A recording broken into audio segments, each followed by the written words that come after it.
was a businesswoman।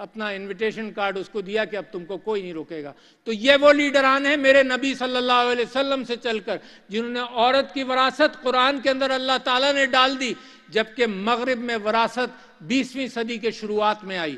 تو یہ آپ کو ایج تھا اور آپ کو ایج ہے، اور دنیا آپ سے آگے نکل جائے تو میری آپ سے درخواست یہ ہے کہ پسے ہوئے طبقے کو اٹھاؤ گے تو ترقی کرو گے۔ جس کے اندر ان پڑھ بچے، جس کے اندر ان پڑھ بچوں کو اور جس کے اندر عورت کو تحفظ فراہم کر کے آگے لایا جائے، یہ وہ چیزیں ہیں جس کی یاد دہانی میں کرا رہا ہوں، کوئی نئی بات میں نہیں کر رہا۔